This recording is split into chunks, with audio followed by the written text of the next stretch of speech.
Terima kasihlah kerana hadir semua, khususnya pegawai Bayu, kaki tangan semua, datuk-datuk, datin-datin, tak ada Tan Sri kan? Ladies and gentlemen, press, seperti yang dilaporkan, saya semalam menghantar surat kepada Perdana Menteri meletakkan jawatan saya sebagai Menteri Jabatan Perdana Menteri.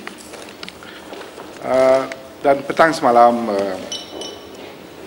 saya ada bertemu pertemuan ringkas dengan Yang Amat Berhormat di Seri Perdana, menerangkan asas-asas yang saya beri di atas keputusan tersebut.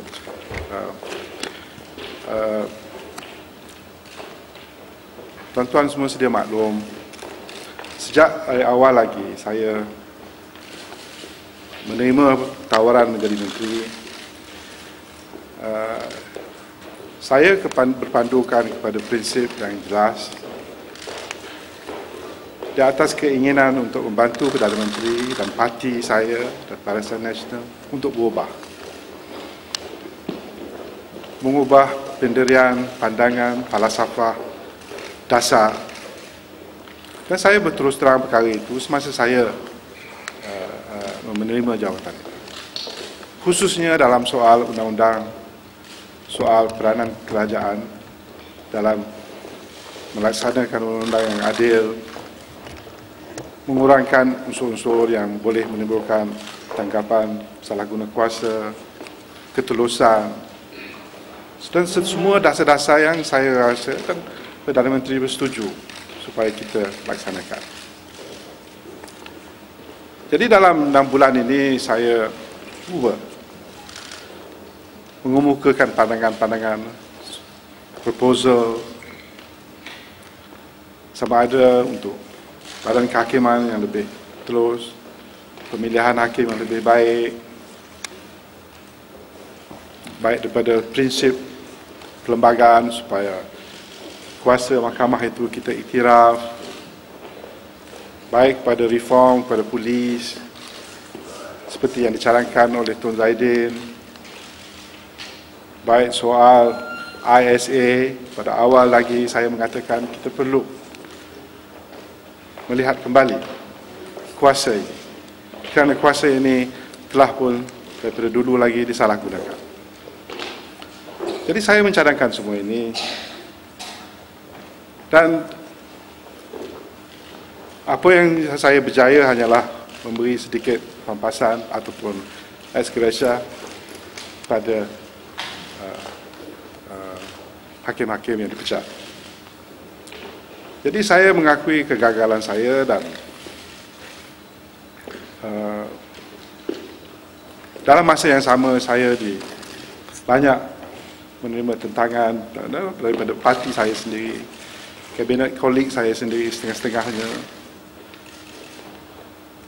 yang mengatakan saya ini bukan pejuang bangsa yang tulen, Azalina kata pejuang agama yang tulen, pejuang bangsa, seolah-olah saya ini kurang Melayunya, kurang macam-macam. So I have gone through a lot dalam konteks ini. Tomahan, saranan dalam Dewan Rakyat, Dewan Negara, supaya saya dipecat, saya tidak membela bangsa. Saya hanya merasakan bahawa bangsa saya, bangsa Melayu, bangsa Malaysia, rakyat kita semua hanya akan lebih baik dengan dasar-dasar yang saya utamakan. Tidak terlintas pada saya untuk menidakkan atau merugikan bangsa saya sendiri, agama saya sendiri. Semasa Majlis Peguam membuat forum, saya dikecam. Kononnya saya tidak bela Islam semasa Islam dicabar. Dan bila saya tanya bagaimanakah Majlis Peguam mencabar Islam, mereka tidak mengerti menjawabnya. Saya tahu masalah itu, iaitu masalah perkahwinan dan perceraian. Bila salah seorang daripada suami atau isteri bertukar agama, maka timbul conflicts of laws, timbul permasalahan penjagaan anak, timbul forum mana, mahkamah mana, penjagaan undang-undang mana yang perlu dilaksanakan. Ini adalah masalah manusia, bukan masalah cabaran agama. Jadi saya melihat dalam masa yang singkat ini bahawa I'm facing a brick wall. I cannot translate or make them understand that this basic principle, bahawa kita adalah negara yang sama kepada semua. Semua rakyat, semua kaum, kita hormat hak yang sama, seperti perlembagaan kita menetapkan. Saya rasa prinsip asas ini tidak sukar difahami. Dan saya agak sedih bahawa benda ini menjadi permasalahan. Unsur-unsur persekauman ditimbulkan dengan sewenang-wenangnya. Jadi sebagai menteri yang dikira menteri undang-undang, walaupun official duties, official title-nya tidaklah begitu. Setiap perkara yang ada kaitan dengan undang-undang, maka saya merasakan saya perlu bertanggungjawab. So I was a man with responsibility, with no authority. Itu sebenarnya. Dan saya rasa penerimaan pandangan saya ini sukar. Jadi balik kepada kebelakangan ini, saya merasakan, dan ini saya beritahu Perdana Menteri, permasalahan yang timbul sebab saya, sebab pandangan saya, sama ada dari segi penjara, dari segi penggunaan ISA. Polis kata kita tahan dulu baru kita siasat. Bisa. This is strange principle. I don't understand this. You cannot detain people just because you want to investigate. So, sama ada soal ini dan soal-soal yang saya sebut tadi membebankan Perdana Menteri, kerana Perdana Menteri sendiri dalam keadaan, maklumlah peralihan kuasa kata orang, tekanan daripada sini, daripada sana. Dan saya dipercaya semalam ada mesyuarat between number 1 and number 2. Mesyuarat 3 hours, 4 hours, 3 hours, 4 hours. Jadi saya tidak mahu bebankan Perdana Menteri with all these my issues, or other issues that I think are issues for the country, but is associated with me.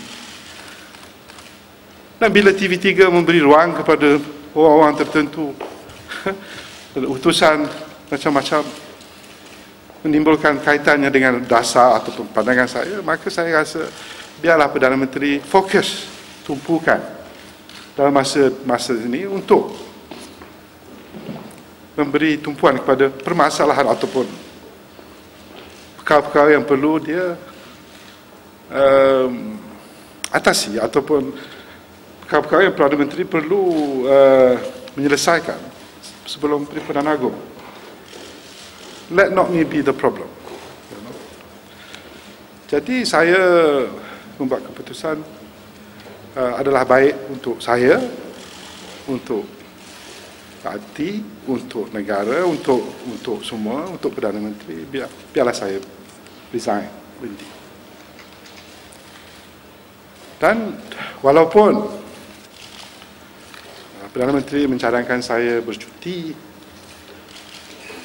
2 weeks, saya ucapkan terima kasih kepada beliau. Tapi I'm not tired. I'm just disappointed. Jadi saya tidaklah hendak bercuti. Dan keputusan saya untuk berhenti kekal. Abu Rizal. Saya juga ingin mengambil kesempatan ini untuk mengharapkan, berdoa yang amat berhormat berjaya dalam mengatasi permasalahan ataupun challenge yang ada pada beliau. Saya harap beliau akan kekal sebagai Presiden dan Perdana Menteri dan dapat melaksanakan perkara-perkara yang beliau. Saya minta maaf kepada rakyat Malaysia, kepada kaki tangan saya dan semua. Kerana kelemahan saya mungkin, cara saya mungkin, kerana I fail.